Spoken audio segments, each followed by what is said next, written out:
Orwell is famous for his searching and sardonic critique of the way thought is controlled by force under totalitarian dystopia.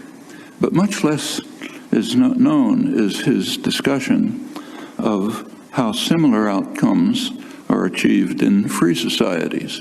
He's speaking, of course, of England, and he wrote that although the country is quite free, nevertheless, unpopular ideas can be suppressed without the use of force. Gave a couple of examples, provided a few words of explanation which were to the point.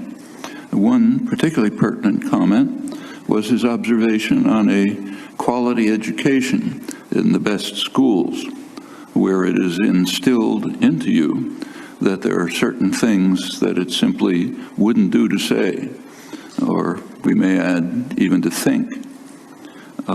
One reason why not much attention is paid to this essay is that it wasn't published. It was found decades later in his unpublished papers.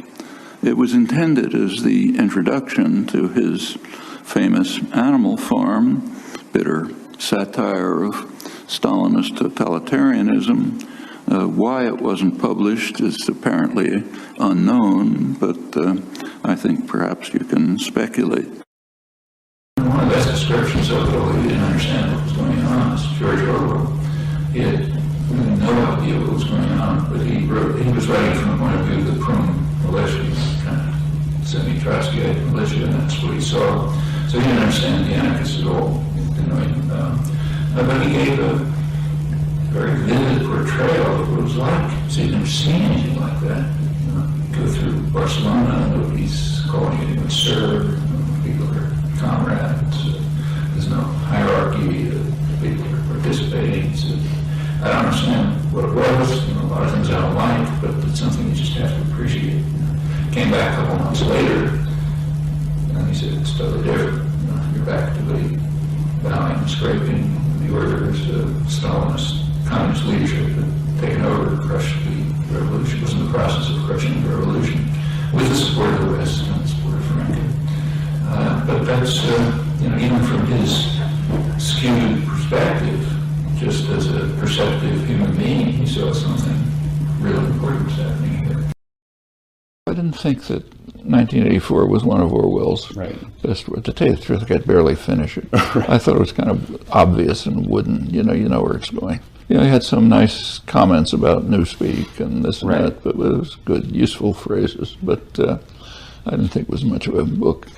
So what does it mean to be a liberal or a communist or anything else? I mean, the point that Orwell made, I mean, one way of trying to undermine independent thought and creative approaches to the world is to simply destroy the way of talking about things. So the words literally almost have no meaning. In fact, by now, just about every word that's used in political discourse has at least two meanings. A literal meaning and its opposite. And it's the opposite that's normally used. So take a contemporary debate that's going on right now. You see headlines in newspapers about a report on foreign fighters in Iraq.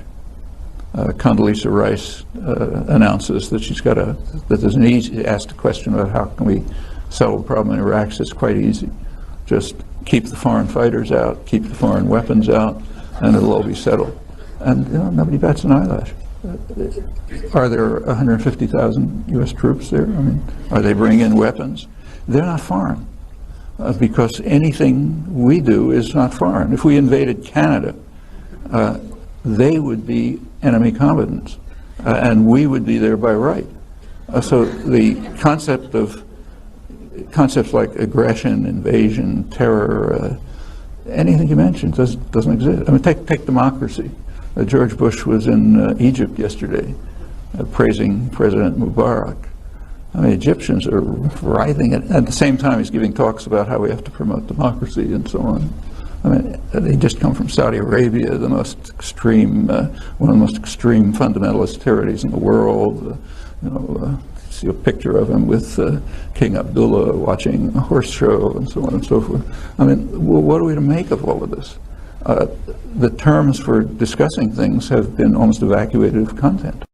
It actually comes from Orwell, who made a distinction between what he called people and unpeople.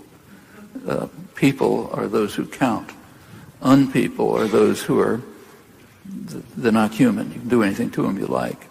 Actually, that came up to me vividly a couple of hours ago. I happened to be in a video conference in London, and the moderator of the group there, from the questions he asked, he brought up the horror in the West over the beheadings that are taking place, the beheadings of journalists. There was another one in Algeria a day or two ago.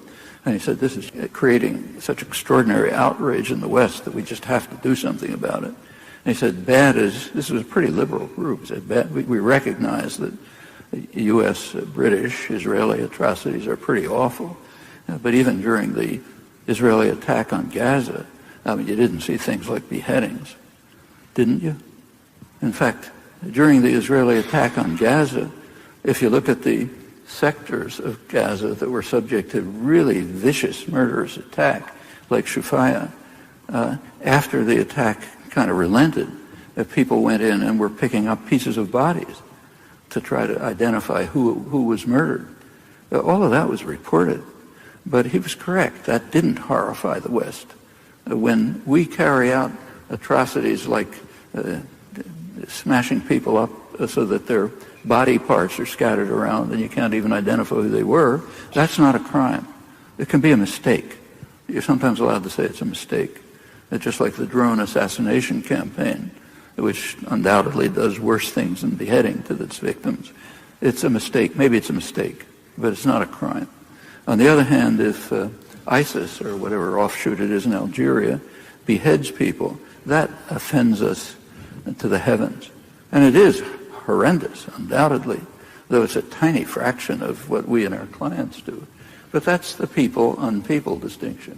There's a relatively small number, almost infinitesimal, of people who fulfill the responsibility of intellectuals.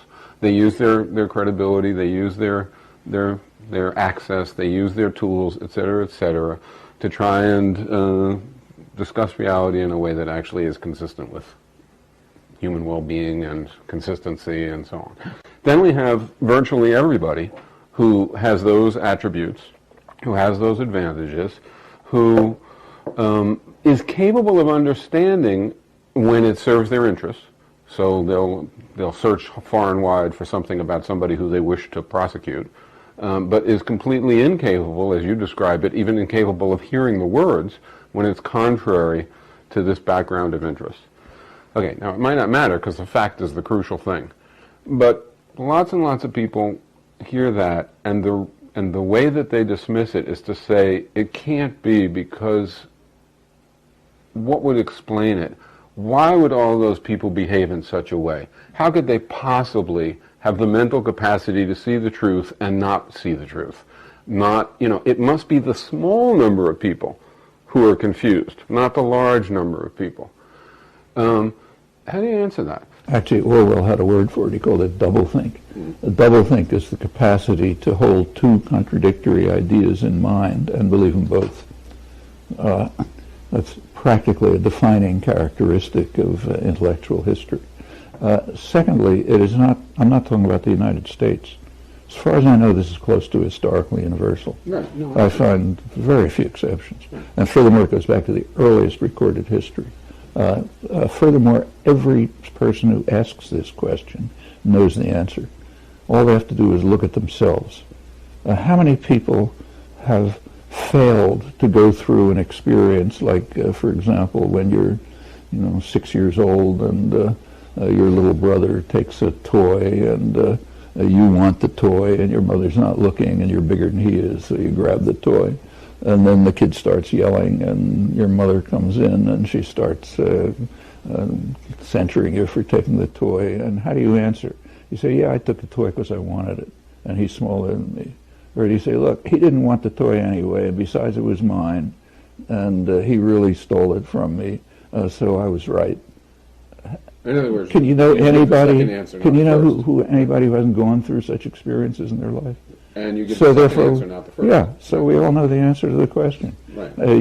There are ways, easy ways, to rationalize whatever happens in a usually complicated world so as to protect yourself. Furthermore, the fact that intellectuals act like this is close to tautology. You don't become a respected intellectual unless you do this kind of thing, not like Kissinger, just servility of the master, but because you internalize it.